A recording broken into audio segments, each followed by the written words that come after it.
By election ಅಖಾಡದ ವಿವರಗಳನ್ನು ನೋಡಿದ್ರೆ ಈಗ ಪಂಚರಾಜ್ಯ ಚುನಾವಣೆಯ ಅಪ್ಡೇಟ್ಗಳು. ಕೇರಳ, ತಮಿಳುನಾಡು, ಪುದುಚೇರಿ, ಅಸ್ಸಾಂ ಮತ್ತು ಪಶ್ಚಿಮ ಬಂಗಾಳದಲ್ಲಿ ವಿಧಾನಸಭಾ ಚುನಾವಣೆಗಳು. ಮತ್ತೊಂದು ಚುನಾವಣಾ ಪೂರ್ವ ಸಮೀಕ್ಷೆ ಬಂದಿದೆ.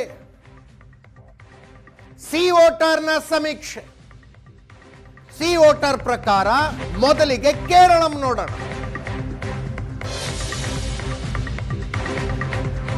ಕಾಂಗ್ರೆಸ್ ನೇತೃತ್ವದ ಯುಡಿಎಫ್ ಮೈತ್ರಿಕೂಟಕ್ಕೆ ಸರಳ ಬಹುಮತ ಅಂತ ಹೇಳ್ತಾ ಇದೆ ಸಿ ವೋಟರ್.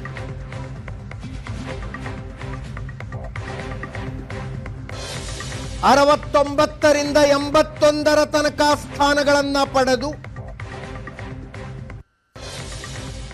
ಯುಡಿಎಫ್ ಸರಳ ಬಹುಮತದಲ್ಲಿ ಆಯ್ಕೆಯಾಗುತ್ತೆ ಅಂತ ಸಿ ವೋಟರ್ನ ಸಮೀಕ್ಷೆ ಹೇಳ್ತಾ ಇದೆ.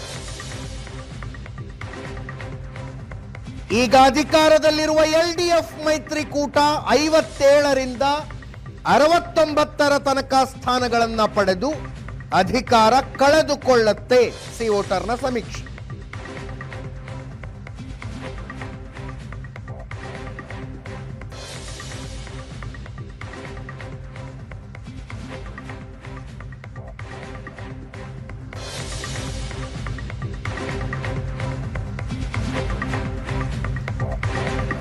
ಎನ್ಡಿಎ 1 ರಿಂದ 5 ಸ್ಥಾನಗಳನ್ನು ಗಳಿಸಬಹುದಂತೆ.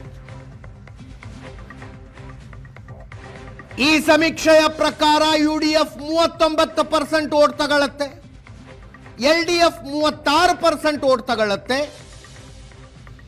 ಎನ್ಡಿಎ ಮೈತ್ರಿಕೂಟ 17% ಓಟ್ ತಗೊಳ್ಳುತ್ತಂತೆ.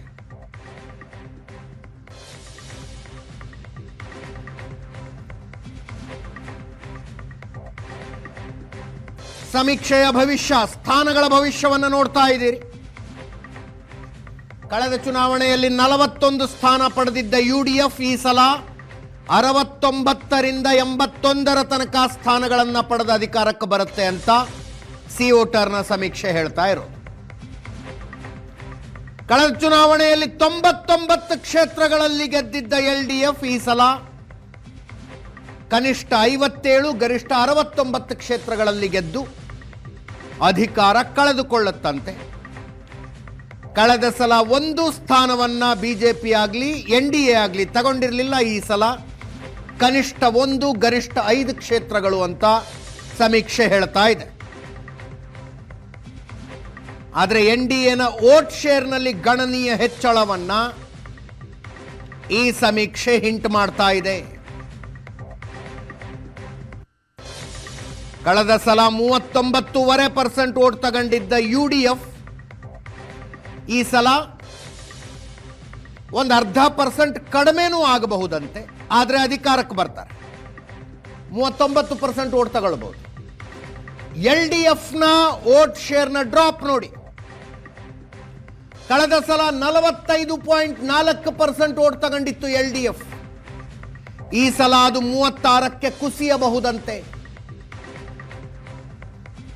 ಬಿಜೆಪಿ ನೇತೃತ್ವದ ಎನ್ಡಿಎ ಕಳೆದ ಸಲ 12.4% ವೋಟ್ ತಗೊಂಡಿತ್ತು.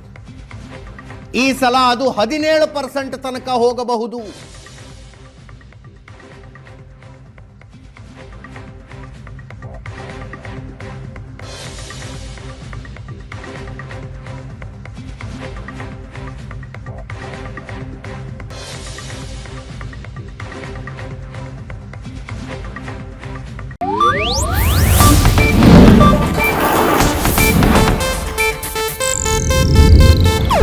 ಇದು ಏಷ್ಯಾನೆಟ್ ನ್ಯೂಸ್ ನೆಟ್ವರ್ಕ್ ಪ್ರಸ್ತುತಿ.